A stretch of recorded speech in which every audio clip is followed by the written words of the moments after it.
नमस्कार, इन खबर में आपका स्वागत है। कहते हैं कि नाम में क्या रखा है, दोनों इंटरप्रिटेशन है, पॉजिटिव भी निगेटिव भी। नाम में कुछ नहीं रखा है, लेकिन नाम में बहुत कुछ रखा है। नाम से व्यक्ति के व्यक्तित्व का भी पता चलता है और नाम से शहर के इतिहास का भी पता चलता है। अभी हाल के दिनों में उत्तर प्रदेश के मुख्यमंत्री योगी आदित्यनाथ ने कई से शहरों का नाम चेंज किया है। इलाहाबाद का नाम बदल करके प्रयागराज, मुगल सराय का नाम बदल करके दीनदयाल उपाध्याय नगर, फैजाबाद का नाम बदल करके अयोध्या, इसी तरीके से और भी कई शहरों के नाम बदले गए।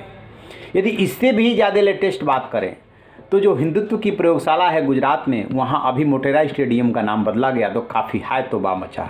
चूँकि सोशल मीडिया का दौर है, इसलिए बहुत जल्दी बहस हो जाती है और ट्रेंड भी करने लगता है। सवाल उठे कि आखिरकार क्यों उस स्टेडियम का नाम बदल करके नरेंद्र मोदी स्टेडियम किया गया, जबकि वो सरदार वल्लभ भाई पटेल के नाम पे था। तो इसका जवाब ये आया कि पूरे एन्क्लेव का नाम अभी भी सरदार पटेल ही है, लेकिन नरेंद्र मोदी के नाम पे भी उसको रखा गया एक स्टेडियम का नाम। सवाल तो उठेंगे। अभी उसके पहले की यदि बात करें तो एक ड्रैगन फ्रूट हुआ करता था, अभी भी है वो, उसका नाम बदल करके कमलम कर दिया गया।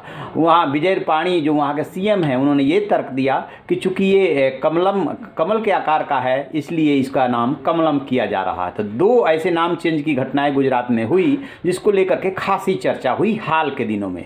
लेकिन अब सवाल उठ रहे हैं अहमदाबाद के नाम बदलने को लेकर के। सोशल मीडिया पे इस पे बहस चल रही है कि इसका नाम बदल करके कर्णावती कर दिया जाए। कहाँ से इस झगड़े की शुरुआत हुई? तो अभी हाल के दिनों में जो शुरुआत हुई है वो 24 फरवरी को रमेश शाह नाम के एक व्यक्ति ने ट्वीट किया कि इस 1411 में अहमद शाह ने हमारी संस्कृति सभ्यता पे अटैक करके इसका नाम बदल करके कर्णावती से और अहमदाबाद कर दिया था, लिहाजा ये चुभ रहा है और इसका तत्काल नाम बदल करके कर्णावती किया जाना चाहिए। इसका समर्थन आज किया है महाभारत के युधिष्ठिर और जो गजेंद्र चौहान हैं उन्होंने, और कहा है कि तत्काल ये काम हो जाना चाहिए। सुनिए वो क्या कह रहे हैं। आज एक विषय बहुत चर्चा में है। अहमदाबाद शहर का नाम कर्णावती रेस्टोर होना चाहिए। मैं इससे सहमत हूं। जो मुगल आक्रांता राजा इस देश में आए, उन्होंने यहां की सभ्यता और संस्कृति को नष्ट किया। मेरा मानना यह है कि हमें अपनी सभ्यता और संस्कृति को वापस कायम करना है। हमें अगली पीढ़ी को जवाब देना है। हमें अपनी सभ्यता और संस्कृति पर गर्व है। इसलिए मेरा मानना है कि जिन सड़कों के नाम उन मुगल आक्रांता राजाओं पर है, उन्हें सबको बदल देना चाहिए, चाहे वो सड़कें हों, स्थान हो, शहर हो या कोई और जगह। मेरा इस सरकार से निवेदन है कि तुरंत इस काम को आगे बढ़ाएं। तो जैसा कि आपने सुना, वो कह रहे हैं कि हर हाल में नाम बदला जाना चाहिए। और थोड़ा इतिहास में चलते हैं। कहते हैं कि 1988 में बीजेपी ने एक प्रस्ताव पारित किया था, उसमें बाकायदे कहा गया था कि इसका नाम बदल करके कर्णावती किया जाना चाहिए। और वही एक तरह से पुरानी मांग है जिसको अब हवा दी जा रही है, और कहा जा रहा है कि अगले साल इसमें और ज़्यादा बढ़ोतरी होगी, क्योंकि इससे कहीं ना कहीं वोट बैंक जुड़ा हुआ है।